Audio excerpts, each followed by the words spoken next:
So we have to talk Sterling K. Brown joining. You had actually somewhat predicted this last year, right? I willed it, but I'm amazed that it actually happened. What kind of power you have, girl. I know. I'm going to talk about people more often. Yeah. No, it was amazing. I mean, I still don't exactly understand how that happened. I feel like we have conflicting accounts, but all I know is that one day I was saying that I felt really bad because I had jokingly said to someone, oh yeah, we're still in negotiations with Sterling, thinking that like it wasn't gonna happen. And then I was apologizing to Dan Palladino. I was like, I'm so sorry this got picked up as a headline and it was just a joke and sorry about that. And he was like, oh no, we're actually in negotiations with Sterling. And I was like, what? That is so awesome. Well, his career probably needs the help right now. Yeah, right. He needs a lot of assistance from us. Before us, yeah. God, you guys have given him the platform. Yes. You guys set the internet ablaze with your teaser photo in Miami. Oh, yes. People were going crazy. What was it like taking the show to Miami Beach? It was very hot. It was really hot. We were breaking temperature records in Miami Beach. We almost died. Rachel and I almost died.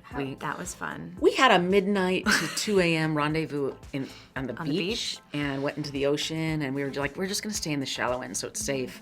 And then the next day we find out that's exactly the time the sharks feed and exactly where they congregate. We were almost smart about it. We were sitting there Googling on the beach whether or not it was safe to be on the beach and whether or not it was safe to be swimming on the beach, but the answers were inconclusive and we were wrong. It wasn't safe. It wasn't a good idea. It was not a But good we're idea. alive. You're here with all your We wins. made it. Yep.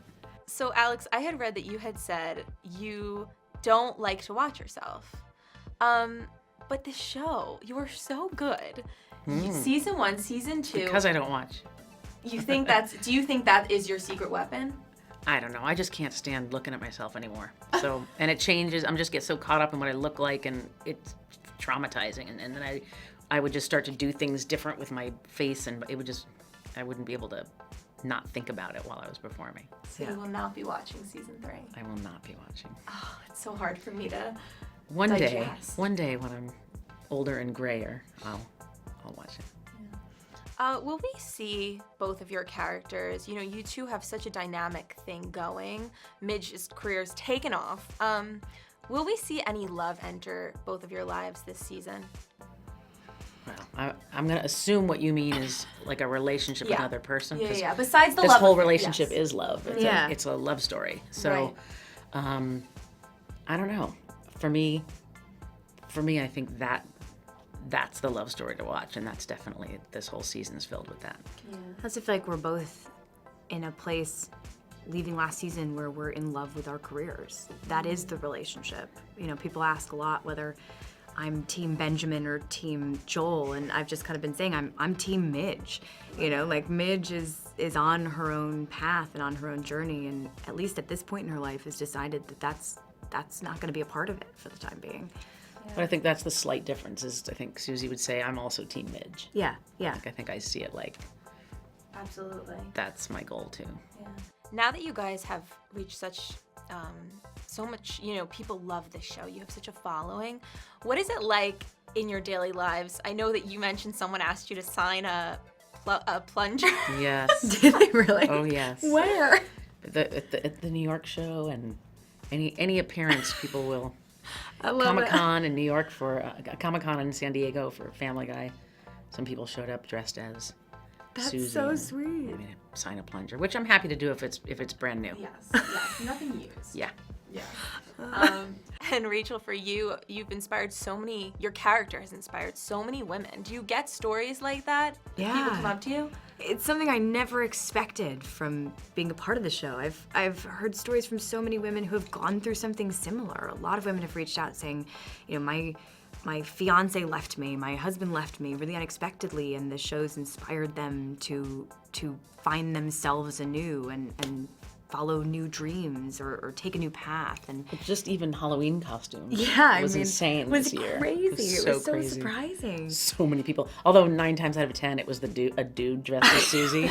It's like a girlfriend and her boyfriend. Alex was like, you have to stop sending me these. I can't look at them anymore. Guys with beards as Susie. I was like, this is hurtful. I'm not sure. It's been really amazing. I've loved hearing from young women how much they loved seeing someone on TV who doesn't apologize for being who she is, who's confident and who just says yes and moves forward. And I've loved playing her, but it's been fun to hear from people why they respond to her. Fashion's a huge character in this show. You especially guys, for me. You all, especially. Very important. 3 different hats, you yes, know. very important. One pair of boots. You all use fashion a lot as sort of the color palettes as a way to set the scene. Your fashion designer your costume designer, Donna, actually said she compared your looks to Meghan Markle's. Have you heard this before? No. Yeah, she said that Meghan uses her looks to express herself. Same way, Mitch. Have you ever noticed the parallel?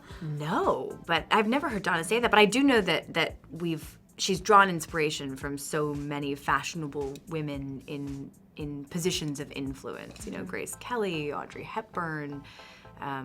But no, I haven't heard that. But yeah, the costumes are a huge part of the storytelling, and Donna's an incredible storyteller. The way that she thinks about color is unlike anything I've ever experienced. I also didn't know there were so many different shades of pink.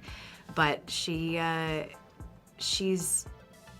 taught me so much about Midge through the costuming. And something that she and Amy Sherman-Palladino have always held on to is that no matter what's happening in Midge's life, she will always keep herself very put together. It's kind of her armor. It's what makes her feel safe and like herself and able to move through the world with confidence. So this season there's a lot of incredible fashion, especially in Miami. We saw a lot of different, also not for you, but a lot of different Susie steps it up a little. I did have different shoes and there may be a vest you see time. Yeah, you had one new fancy blazer. She pulls from a lot of historical characters for me too, like W.C. Fields, Danny DeVito.